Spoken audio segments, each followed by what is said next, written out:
So before we get started, our first question I always like to ask is, could you tell us a little bit about yourself growing up, what you were like, and what your childhood was like? Wow, we're going all the way back. It's the easiest question for me to ask, and absolutely. it's probably the hardest question for people to answer. Right. Well, I am especially lucky because my parents are actually here in the audience. So they came up from Mccartney. So thank you for coming. I appreciate that. Of They're course. going to tell us if you lied. I had the. I grew up in Westchester County in Mccartney. So I was especially lucky. Grew up kind of, I guess, came of age in the 70s and 80s. So it was a time before social media, which I greatly appreciate. So I had wonderful childhood, played sports, ran around with my friends, went to Rhinebeck High School in Mccartney. Ultimately went on to Colgate University where I studied history as my undergrad. And then went to NYU Law School. So you seemed like you were an entrepreneur from maybe when you were born or before you were born. Did you have exposure to entrepreneurship growing up? And I did. If not, I did. Yeah, both my parents were very entrepreneurial. My father was an attorney, but also ran his own law practice. My mom ran her own business back in the day before it was en vogue for women entrepreneurs. So she was one of the original women entrepreneurs back in the 80s. So I did grow up in an environment that encouraged and fostered an entrepreneurial spirit. So how did you end up then going to law school? Did you think you were going to pursue law, or was that kind of a path you took because you didn't know what to do next, or something else? Yeah, no, it's a great question. One of the things that I fundamentally believe in is hedging your risk. And people always think about entrepreneurs as risk takers. I think of entrepreneurs actually as risk mitigators. And so when I was graduating college back in 1989, it was rather unconventional for people to want to go out and start their careers as entrepreneurs. Instead, it was a very conventional time where people went into corporations or they aspired to be professionals, so law school, medical school, whatever it might be. So for me, as I was graduating, the conditions couldn't have been, and the environment couldn't have been more different than they are today, where I knew I wanted to be an entrepreneur, but there wasn't exactly a blueprint out there. Typically, when people were entrepreneurs back in the late 80s, early 90s, they were experienced industry veterans who left corporate environments to create their own business, rather than being entrepreneurial kids who went straight from college to start their own business. So for me, to answer your question in a very long-winded way, I went to law school because it was a way for me to really hedge my risk. And my father was an attorney, my grandfather was an attorney. I had the opportunity to go to NYU Law School, which was a phenomenal education. Figured it was always a great fallback position, although I think I would have been a terrible attorney if I ever practiced. So that was a primary motivator. What was then your first venture? Yeah, so not long into my education at NYU, I realized that I didn't want to be an attorney. And so I went to the then law school dean at NYU, a guy named John Sexton, who ultimately, I don't know if anybody here went to NYU. Great, John Sexton became the president of NYU. And I spoke to the dean and explained to him that, look, I don't think I want to be an attorney. I think I want to go into business. And he was really couldn't have been more accommodating. And he said, why don't you go and spend some time down at the business school at Stern. I don't know if anybody went to Stern. Yeah, same, great. So downtown, midtown? Downtown, right, on Trinity, down by Trinity Street, yeah. So I went down to the business school and spent a fair amount of time down there. And so I completed my first year of an MBA, but it was under the auspices of NYU Law School. So it worked out really well that I was able to get that business education while I was in law school. And then when I graduated, just to demonstrate that I really do fundamentally believe in mitigating risk, I went ahead and I took the bar. So I'm actually at the time I was a licensed attorney in the state of Connecticut as well as the state of New York. But I was lucky enough actually to meet my longstanding business partner while I was at NYU Law School.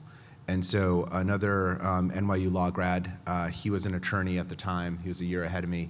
And we had a series of discussions where, I don't know, any attorneys in the room? Okay, one. There's, a corporate attorney, hopefully not? Yes? Taxes, okay. Forgive me. There's a high degree of dissatisfaction in the practice of law, especially when it comes to corporate law. And so places like NYU, a majority of the class would go and work at corporate law firms. And what would entice students to go to these law firms are these big salaries, these six-figure salaries. So when you're 24, 25 years old, they're throwing $150,000 salaries at you. I don't know, it might even be more now. And so I kind of equate it to indentured servitude, because you're a well-paid indentured servant. You're making a lot of money, but typically there's a high degree of dissatisfaction with the practice of corporate law. So my business partner, who I've basically started every business with over the past 20 plus years, he was also an NYU grad, and we formed our first business directly after I graduated from NYU and had passed the bar. And so one day we actually sat down, and it was your classic whiteboard session where we just ran through idea after idea after idea. And being 24-year-olds, we didn't have a whole lot of capital that was available to us. At the time, when you were going to start a business back in the early 90s, you needed capital. Unlike today, where the barriers to entry are so low, then the barriers to entry were pretty high. And so we identified what was really the least expensive opportunity, and that's the one that we pursued. And so it happened to be a pickup and delivery dry cleaning service in Manhattan. So if you can imagine this, I graduated from NYU Law School, just passed the bar, and had an offer to join one of these white-shoe law firms making $150,000 a year. And instead, I decided that I wanted to jump in a truck and pick up people's dirty clothing. And so we saw an opportunity at the time to bring innovation to the dry cleaning industry. Knew nothing about dry cleaning other than that it was a big pain in the butt and it cost a lot of money. So we created a service that basically brought pickup and delivery back to young urban professionals that were busy, and to do it in a cost-effective manner. And we identified a way to do that by utilizing an underlying business formula that to this day I always revert back to, which is basically serving as a middleman and utilizing existing assets or existing infrastructure, and identifying new and different sales and distribution channels for them. And so we teamed up with area dry cleaners. We handled the pickup and delivery and the marketing and sales, and kind of fast forward from 1992 to 1997, we built a business that had about 50 trucks on the road, ranging from Princeton, New Jersey, up to West Hartford, Connecticut, including Manhattan. And that business was sold to a company that some of you might remember, which is called Zoots, which was pickup and delivery startup, well-funded VC-backed company based up in Boston, that was started by Tom Stemberg, who is the founder of Staples Office Supply, which back in the day, Tom was a celebrity entrepreneur. And so Zoots is a really interesting story. So Zoots was exceedingly well-funded back in the dot-com era. They raised over $250 million. And the idea was to basically revolutionize dry cleaning in the same way that Staples had revolutionized the office supply industry. And the concept was a strong one. Basically, the idea was, hey, we're going to introduce convenience, consistency, branding,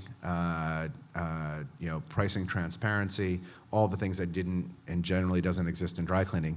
And so they raised about $250 million at the time, and opened about 40 or 50 stores up in the Massachusetts area, as well as down in Virginia and Washington, D.C., and bought a couple of larger dry cleaning operations out in the Midwest.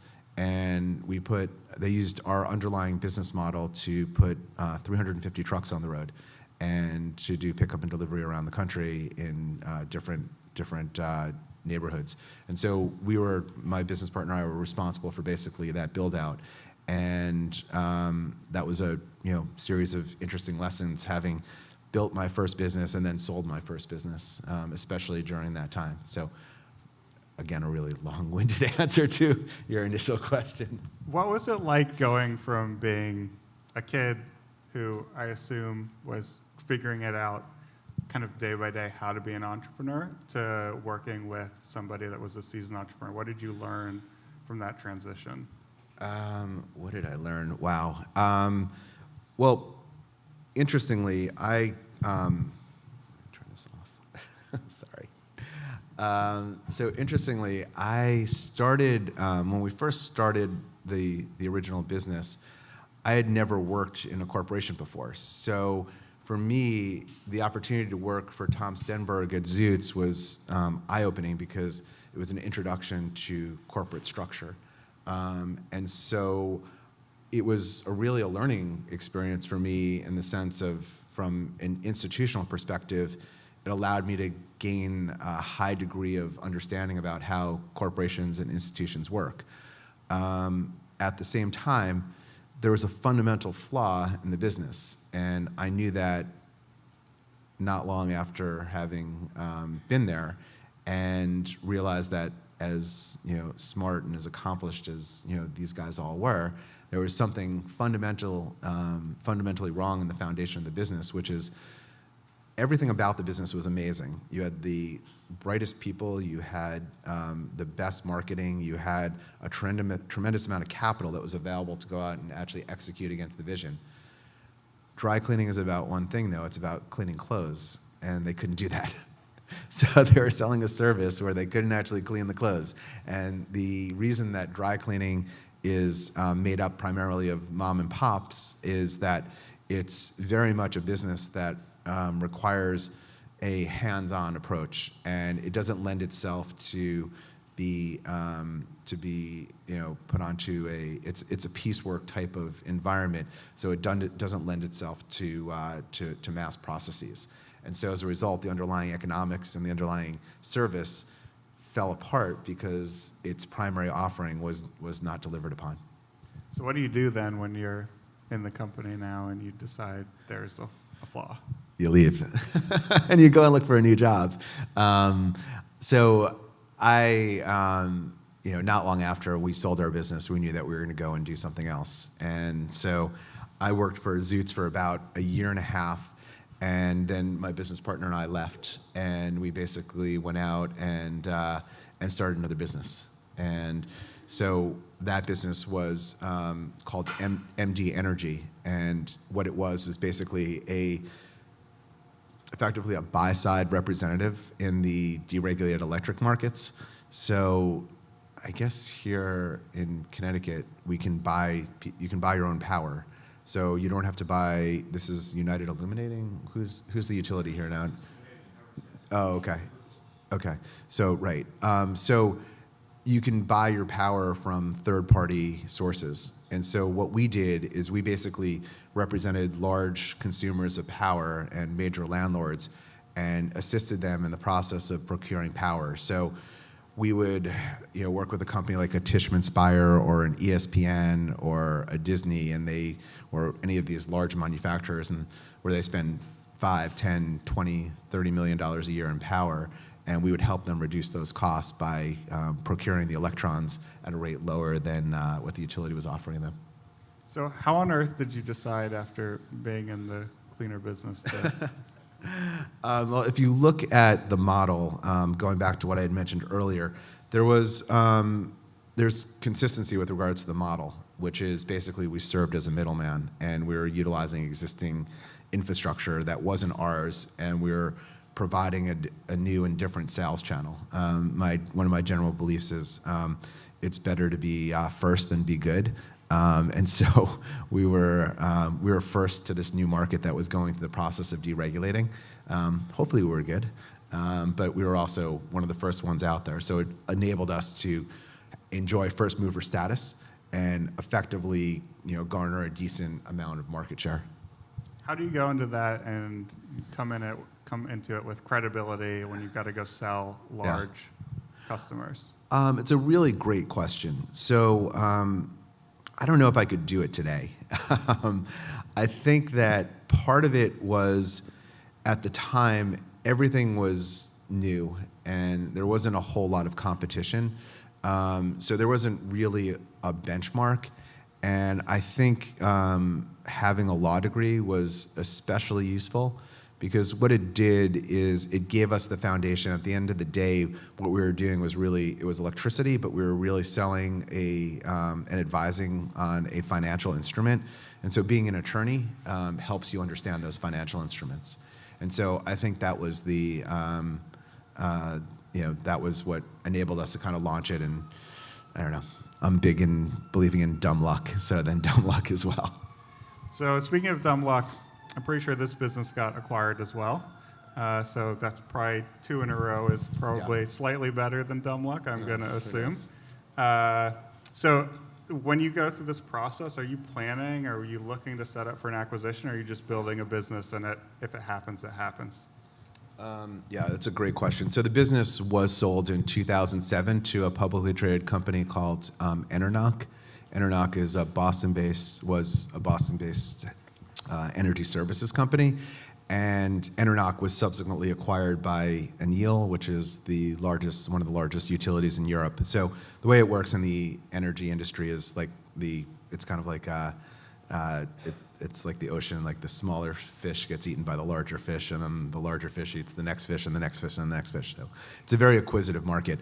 So when we create businesses, we do build them to be acquired, and that's because I wouldn't necessarily call myself an expert in any specific vertical. I would say I'm more a student or a participant in the process of the construction of businesses, but I'm not really an expert at anything. So if you're an expert at something and you love what you do, you love the vertical, you love the industry, then God bless, build something that you'll keep forever. For me and my business partner, we really enjoyed the idea of actually building something that was ultimately going to be sold, and then moving on to the next thing. So my goal is always to reinvent myself every 5 years, 5-6 years.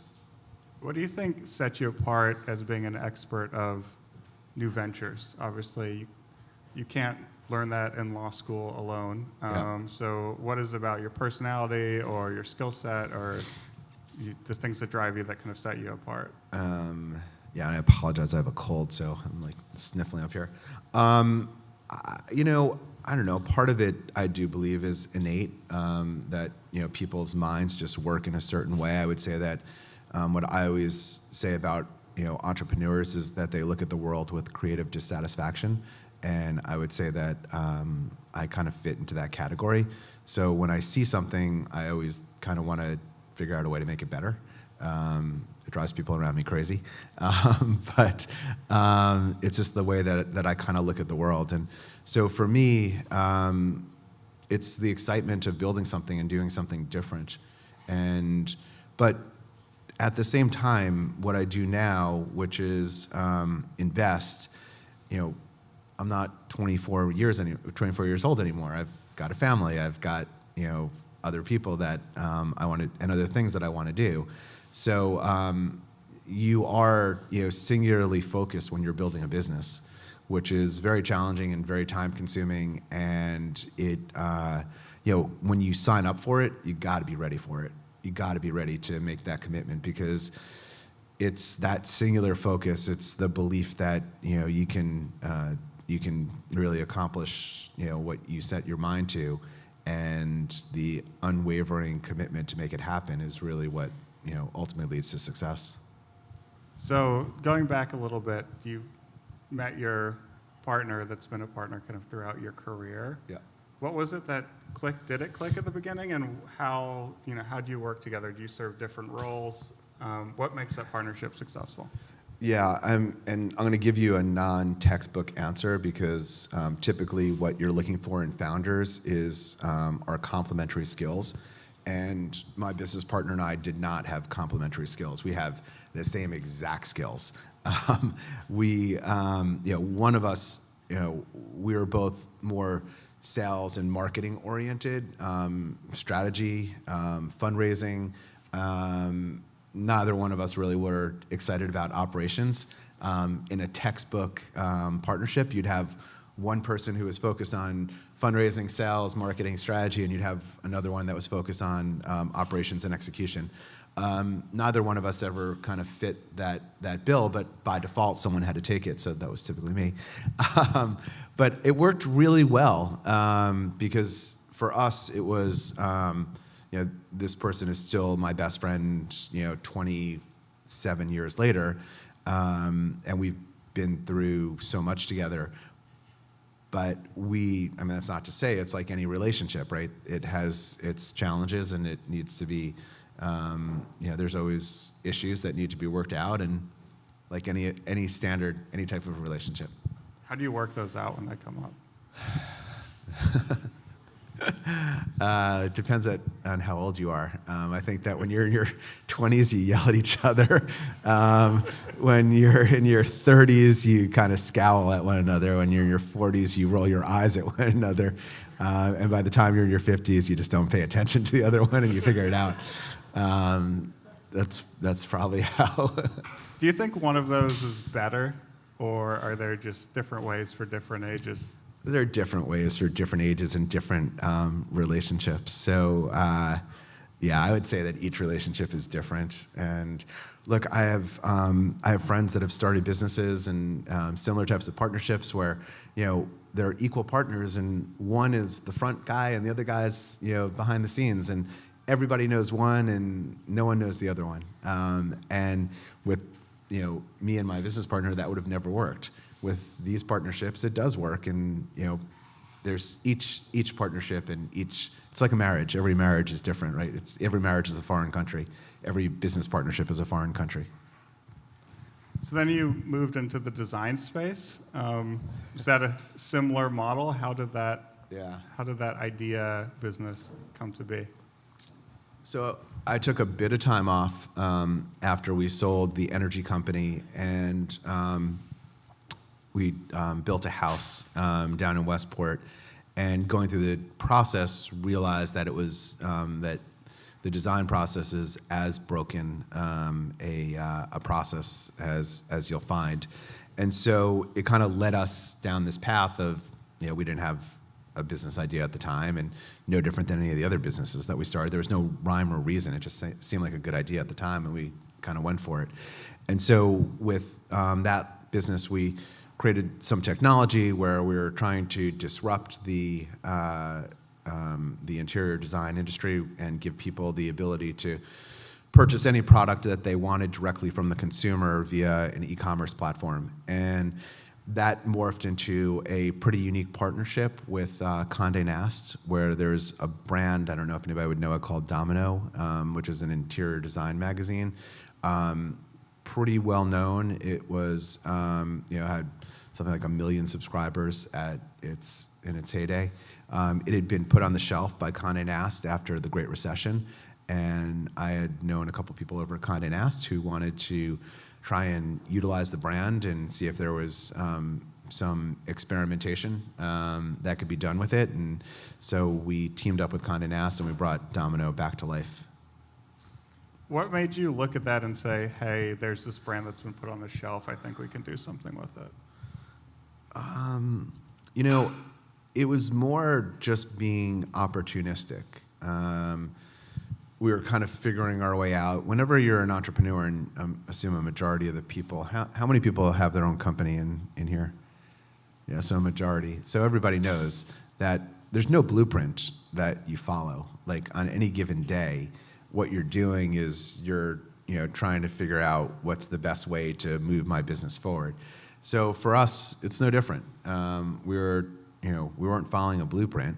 We just had this opportunity that seemed somewhat unique, and we took advantage of it. So when you're then launching this business, you're again in a space that's new to you. How do you go about deciding kind of what experts you need to bring in to run it? So this is the other thing that I'll say, because you guys are all entrepreneurs, is that each time you start a new business, you're basically starting from scratch. And so as if you're in a profession, if you're a lawyer, if you're a doctor, with age comes seniority, and comes obviously, a certain rank. Same with a corporation, that you'll continue to rise through the corporate ranks.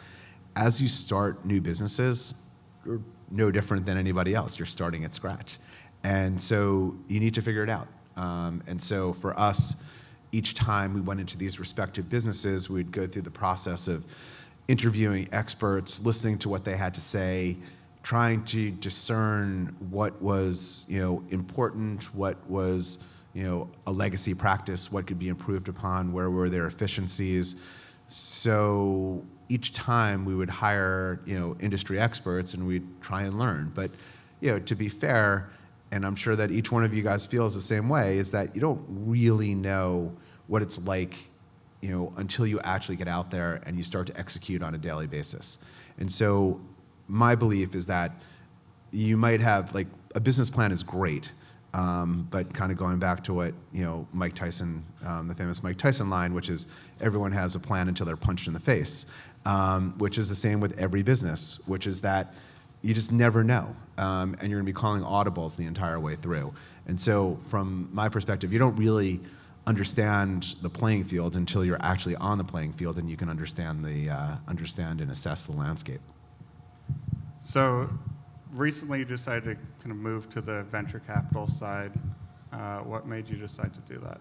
Yeah, so I had been an angel investor really for the better part of, now I'd say, 15-ish years. So along with our day job, which was, very much focused on, executing, we're also looking for really cool new companies. And so are people familiar with Seamless, Grubhub? So I was involved with the launch of Seamless back in 2001, and that's a really interesting story. So for anybody that worked at a corporate law firm or a investment bank or a consulting firm in New York City back in the early 2000s, you probably used Seamless. And Seamless was this really cool, innovative business that basically allowed people that were, typically when you were at a law firm,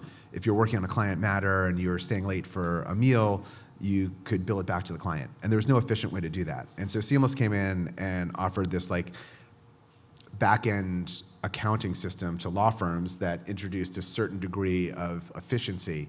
And it was monetized. The monetization aspect of it was, hey, we're going to aggregate all these restaurants, and it's incremental revenue, and as a result, they're going to be willing to give up 10% of the bill. Same as the dry cleaning model, same as the energy model, same underlying thesis in each one of these businesses.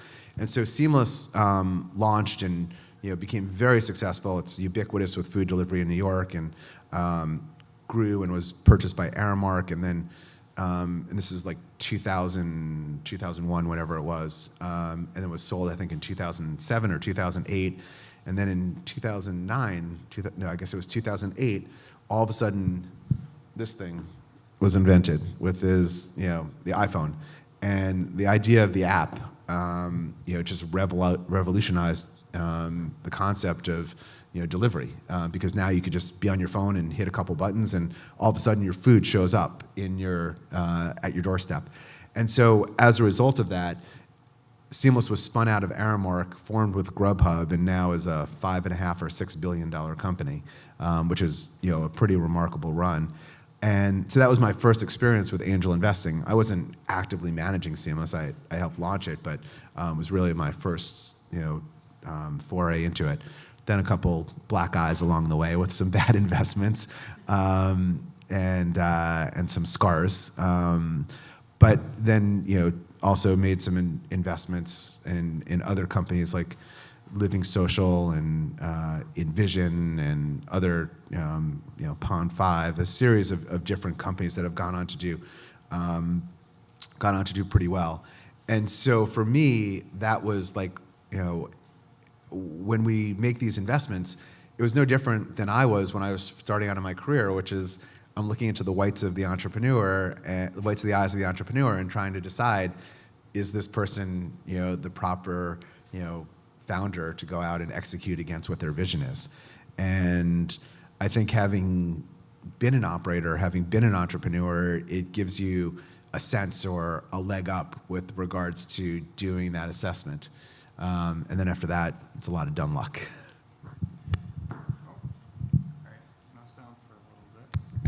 So you've mentioned dumb luck a lot, but you've also mentioned a lot of successes.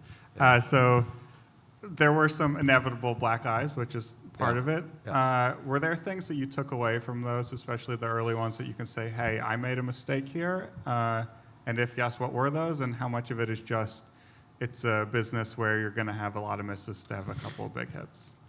Yeah, I mean, I wish I could give a better answer and say it's the former versus the latter, but it's really the latter. At the end of the day, if we make 10 investments, then my expectation is that 7 of the investments are going to fail. It's just part of what we do. And so those black eyes, of course, you can always look back and say, I should have, I could have. But hindsight's always 20/20, right? And there's so many Monday morning quarterbacks that are out there, but I don't really look at it that way. If we make an investment and it doesn't pan out, it doesn't pan out. Hopefully, the only times that I get really frustrated or I get upset is if there wasn't a bona fide effort that was put in on the part of the entrepreneur. But that's pretty rare, because if the investor isn't putting their best foot forward and making a bona fide effort to lead this to success, then I feel like I did a bad job. I did a poor job of actually selecting, who I should have made that bet on. So do you still apply the same template you've used for your own businesses, or do you invest beyond that? Sorry. Like sitting in between, kind of taking the sales role, sitting in between the customers and the So as far as like as an investor, do you look to do the same thing? Yeah, I mean, I'd say that any good investor is, especially an active angel investor or a venture capitalist, is going to be there on the journey with you. And so I speak to, I have exceedingly close relationships with the companies that I invest in. And so since I've been at LaunchCapital, and it's been about 2 years, I've only led 8 investments. So that's 8 founders. Of those 8 founders, or the 8 founding teams, I would guess that I speak to 7 of them, probably at minimum on a weekly basis, and at times it'll be on a daily basis, depending on what the specific needs are. If there's an area that I can help, I'm of course more than happy to help. Typically, what a good venture capitalist is able to do is they're able to leverage their network. And so typically, one of the greatest challenges right now is we invest in a fair number of SaaS-based businesses, and the new area and the new challenge is in and around client success. And so when it comes to client success, I have a good series of friends that I've worked with over my career. I'm going to bring them in, I'm going to have them do an assessment, and that's an example of how I can practically help. I can't help them with client success. I could say, this is who you should speak to about client success, or have you considered speaking to so-and-so or so-and-so or so-and-so? How is it different investing as a VC rather than as an angel investor? It's a lot different. I think it's much more challenging, actually. As an angel investor, it's my money. I could, take 2 years off and not invest in anything. I could invest for purposes other than a return. I could invest in, a relative's business because I want to support my relative. I could invest in a friend's business. I could invest in the idea because I think that it's socially responsible. Bless you. As a professional venture capitalist, your objectives are clearly defined, and you need to do it day in and day out. And there's a certain discipline that is necessary, and there's a certain, at the end of the day, you're judged according to your track record. If I did a bad job as an angel investor, I can be easy on myself. If I do a bad job as a venture capitalist, it's not going to work out so well. Do you think you can be a good VC without having been an entrepreneur, or that's a path you need to take? That's a great question. That question is actively debated, and there's no dispositive answer on it for sure. My personal view, just because of my experience, is the idea that I can actually speak to the challenges and support the entrepreneurs having lived what they've lived. Then I think that it really, really helps to have been an operator in the past and to have been an entrepreneur. But do you guys know Union Square Ventures? Fred Wilson. So Fred Wilson was never an operator, and he's one of the most successful venture capitalists that there are out there. So you get these people that are just exceptionally talented at finding and picking and betting on the right horse. And so there's a strong argument on both sides. For me, I think that having been an operator is really what I rely on in order to make my way through my day. What do you think makes a successful VC? Is it all around the network? Is it access to deals? What do you think kind of sets the winners apart from the losers? Yeah, I mean, at the end of the day, it's a game of it's stock picking, right? It's like the same question that you could ask a portfolio manager. What makes a good portfolio manager? Somebody who can pick the right stocks. The same way as a VC, it's somebody who can actually pick the companies that are going to go on and do great things. I don't, for me, it's interesting being a VC because part of me loves the idea of being an operator, and I miss that. And so the companies that I'm especially close to, the deals that I lead, I feel especially a special bond with, and I feel proprietary over their performance. And so it's exciting to actually see them succeed. But at the end of the day, if a company that someone else in my firm invests in and we do really well as a firm, that's what we're going to be judged on. I might not have the proprietary or the excitement or the bond because I wasn't as tight with the entrepreneurs or the company, but it's still pretty cool. But that's ultimately what we're going to be judged on. One more question, then I'll open it up to Q&A. Kind of looking forward at your career, what are you excited about, either industries or plans going forward?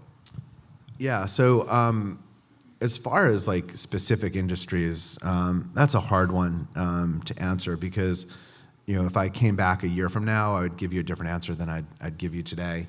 For me specifically, I don't know. It'll be interesting to see where my career goes.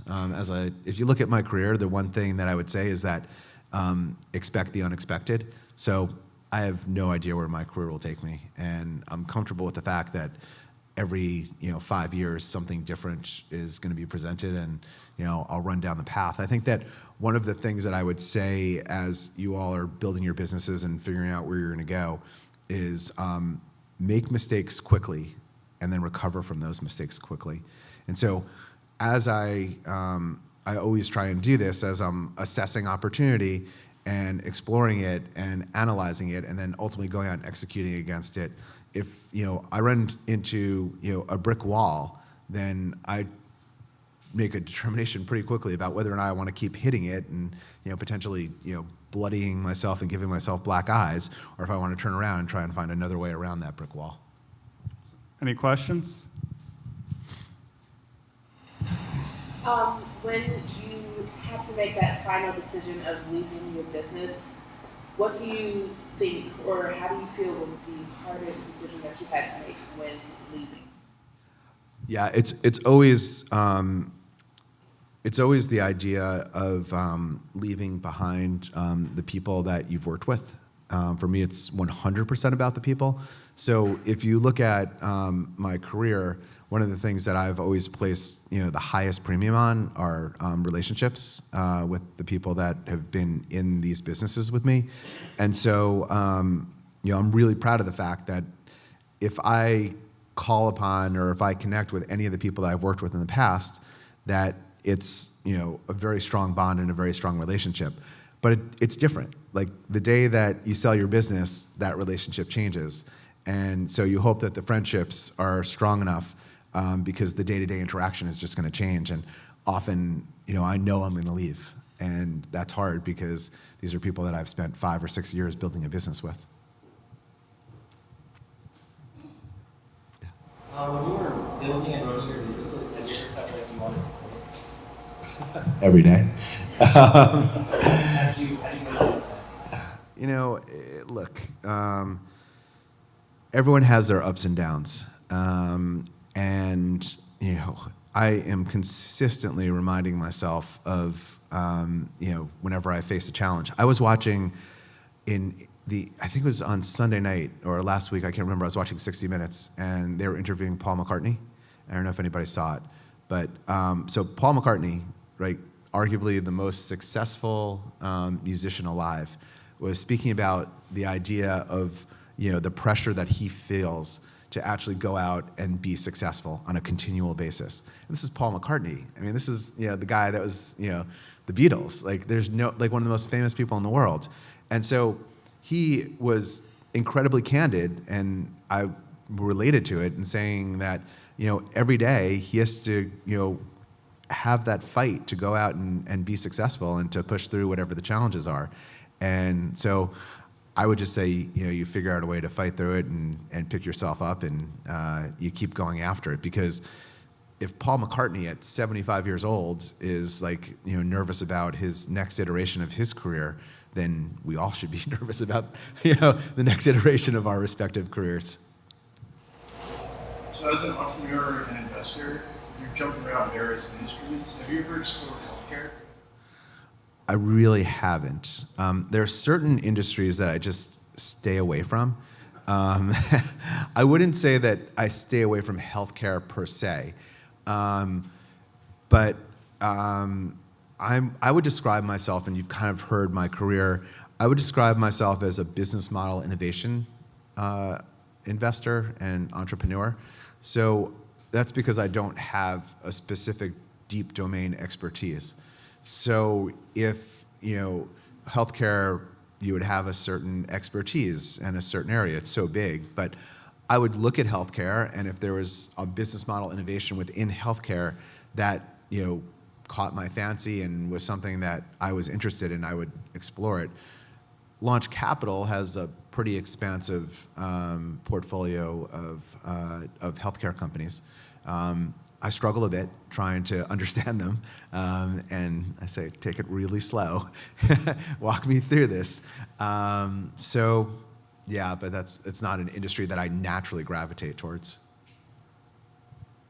Hi. First, thank you for being here. Sure. Very informative. My name is Chris Green. We're a startup in New Haven, actually, called Hedging. We're a digital health company. When I look at healthcare, we will ask questions of follow.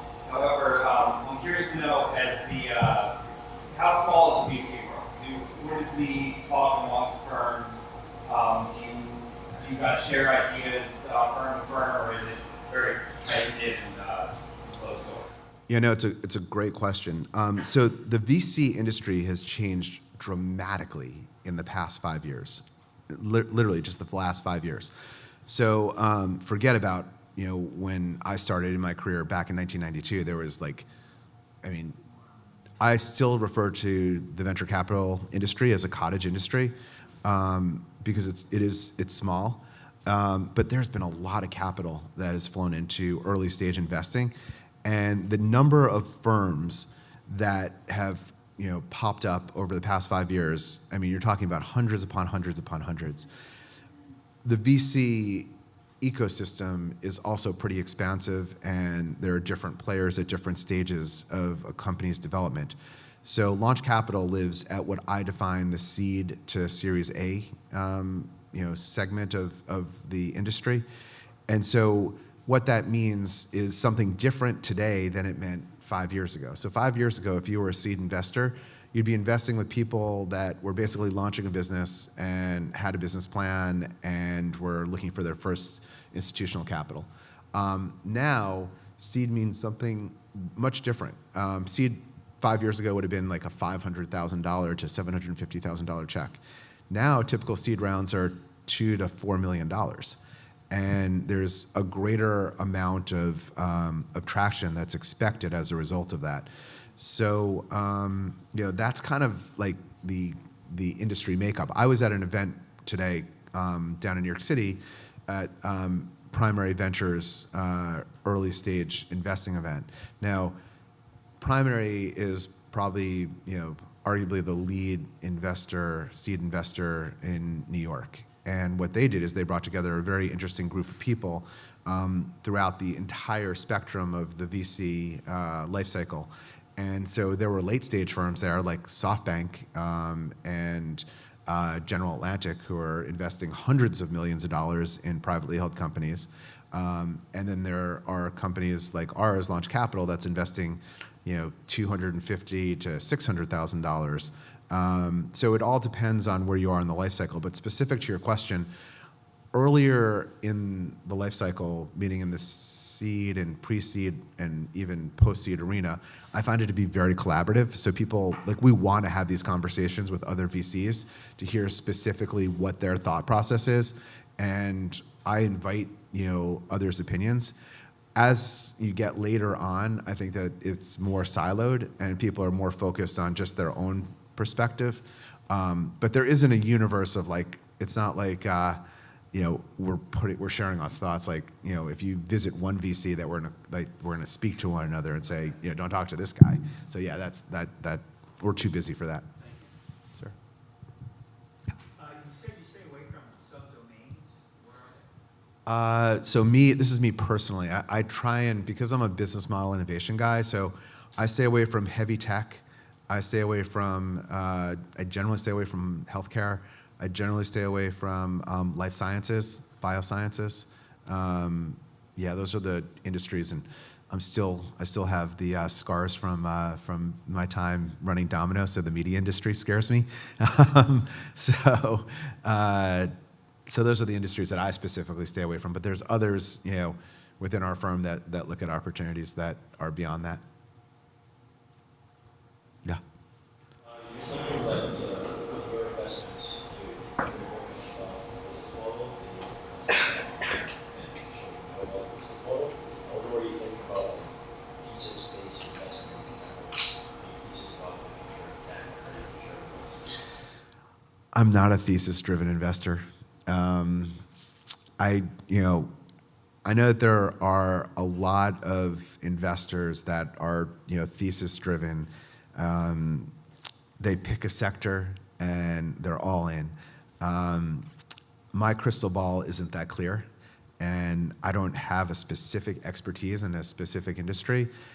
So for me, I tend to stay category agnostic.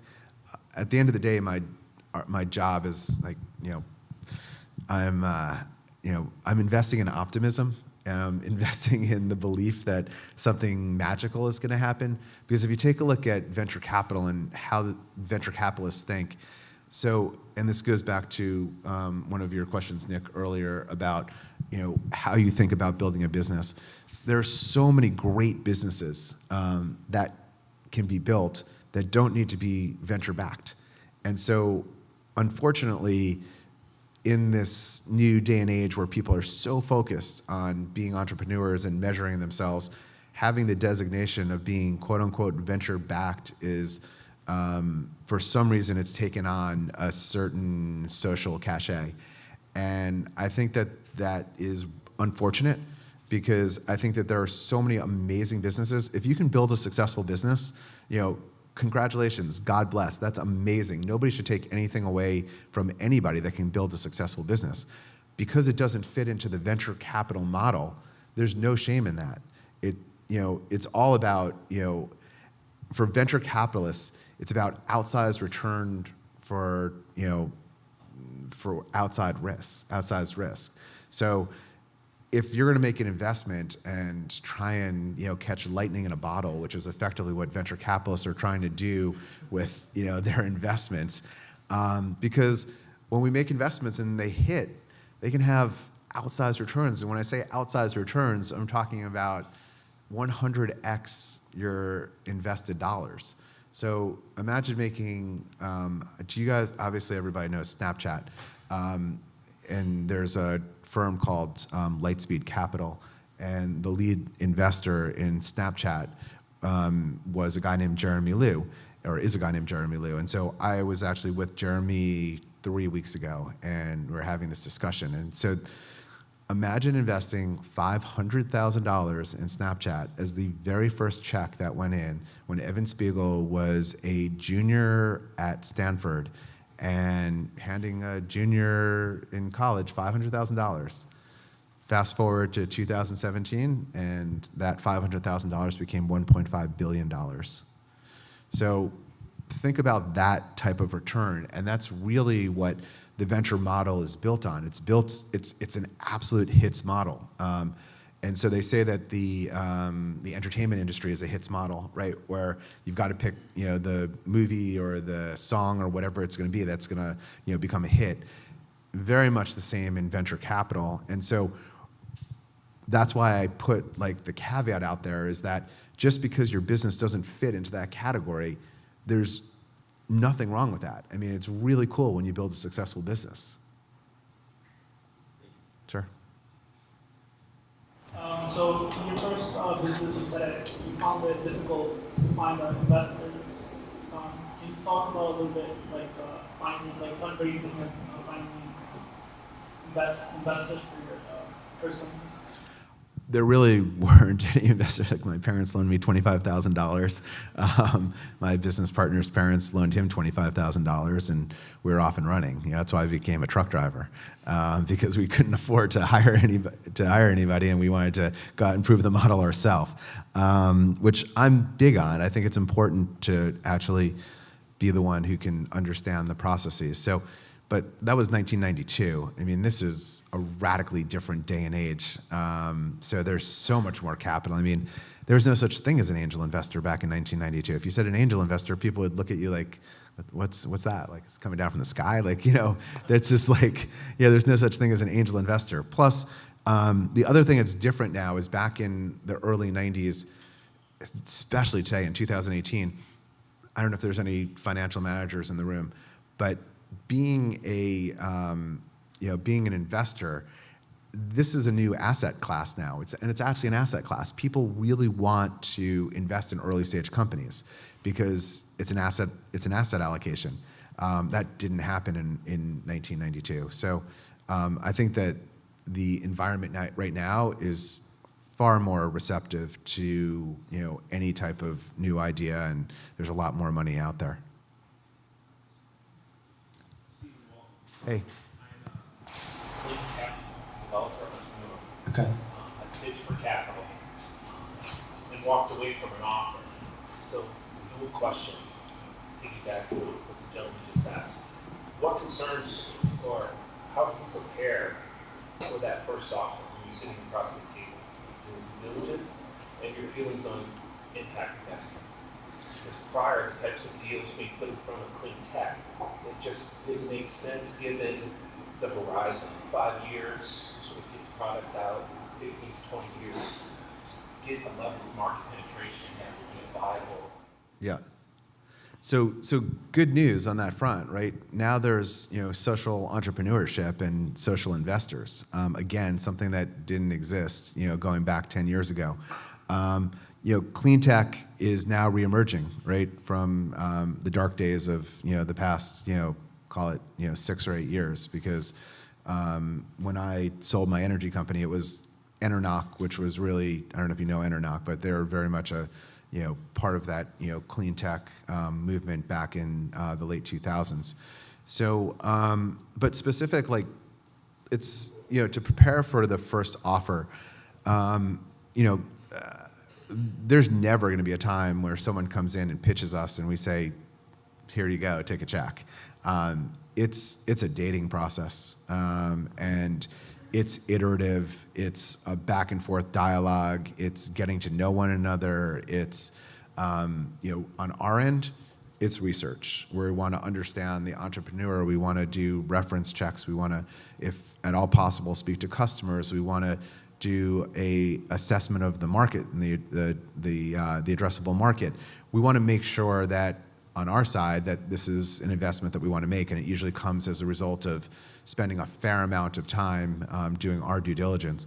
Conversely, we expect that the entrepreneurs are going to do their due diligence on us and make sure that we're the ones that they want to work with, because when we're writing a check, if you listen, I mean, if you use my career as an example, it takes a while to build these businesses. So we're not writing a check today and expecting a return in 18 months from now. And if it happens, great. But realistically, it's 5 years minimum, and more realistically, it's a 7 to 9 year exit. So you're getting in bed with these people, and you hope it's a good marriage. Thank you very much. Thank you.